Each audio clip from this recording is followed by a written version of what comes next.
Hey there everybody, what is going on? My name is Aditya and welcome to chapter 2 episode 2. In this episode we'll be taking a look at functions. Now firstly I'm going to show you a function.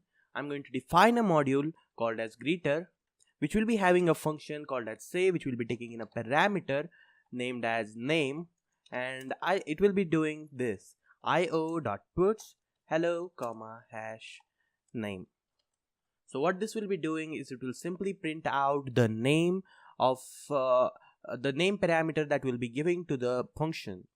So let's try it out in action. So in order to execute this function, we will be simply saying iex index.exs. What it will be doing is it will be starting the interactive Elixir shell with this file opened already, which means the functions inside of that file will already be accessible inside of this interactive Elixir shell. So I'll be simply saying greeter.say and I'll be saying my name over here. And there you go. This is how the function is executed. Now another thing to know over here is you can declare multiple different functions inside of the same module with the same name but different parameters. So for example, I want to say another function which will be named as exact same as the previous function, but it will be taking two different parameters, namely a name and a language. So inside of this function I'll be simply saying case in the switch to lang and do this. If the language is set to English, you can simply just go ahead and say io.puts. In case the language is French, I'll be simply saying fr, and inside of this I'll be saying io.puts bonjour, and we will be having a default fallback function that will be simply saying io.puts.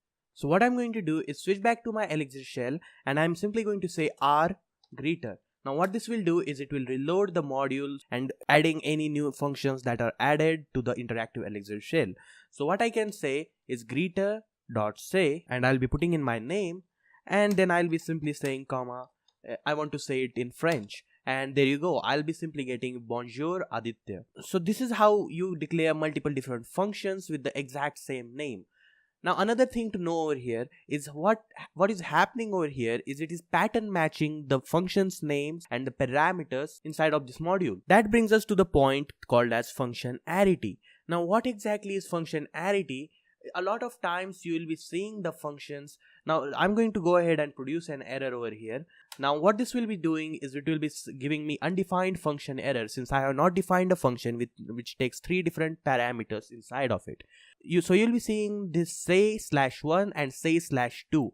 Now what this /1 and /2 means is it is function arity. You'll be seeing a lot in the Elixir documentation, and we'll be using this a little later in this series. Function arity means the number of parameters a particular function can take. In this case, say could take one parameter or say could take two parameters. So moving on, what if I want this function to be in one line only? This function has just one line and I do not want multiple different lines wasted on this particular function. So in that case what I'll be doing is I'll simply remove this function and I'm going to go ahead and say the name. I'll be putting a comma right after the function's name and I'll be saying do colon, and inside of this I'll be saying io.puts hello name. And surprisingly this will work the exact same way the previous function worked. So I'm going to go ahead and reload my greeter, and over here what I'm going to do is simply just go ahead and say greeter.say to Aditya, and the function should work exactly the same way. Now another thing to note over here is if I'm going to go ahead and pass in two different parameters, I will be passing the first parameter as a string and I'll be passing the second parameter as a string too. But what if for some reason I decided to pass in a number, let's just say, and I go ahead and press it and it just gives me the error since it is the fallback function right over here. In order to avoid these kind of conditions, what I'll be doing is over here I'll be saying when is binary lang.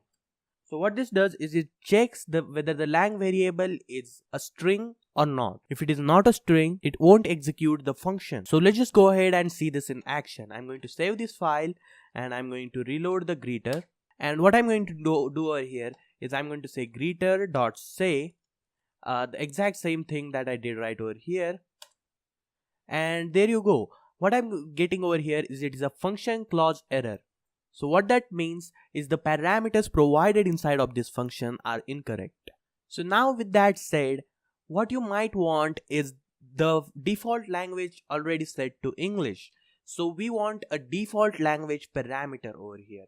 So in that case, what I'll simply be doing is in front of lang, I'll be simply saying // and then I'll be putting my string over here, and in other cases you will be putting out whatever the data type of lang is. So I'll be putting in here en and saving this file.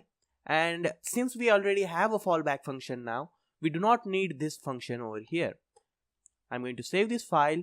I'm going to reload the greeter, and what I'm going to do over here is I will be simply saying greeter.say, and I'll be saying Aditya, and I get an English greeting. Now if I go ahead and add simply a French language to this, I'll be getting Bonjour Aditya. Now the final point that I want to touch on in this episode is private functions. Private functions are kind of important. If you have come from any other language, you might already know about it. So in order to create a private function, what I'm going to do is inside of the module greeter, I'll be simply declaring a function that will raise an error which does something like this. I'll be simply saying io.puts error.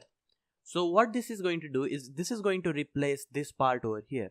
So I'll simply just go ahead and say raise underscore error, and I'm going to save this file and reload the greeter right over here.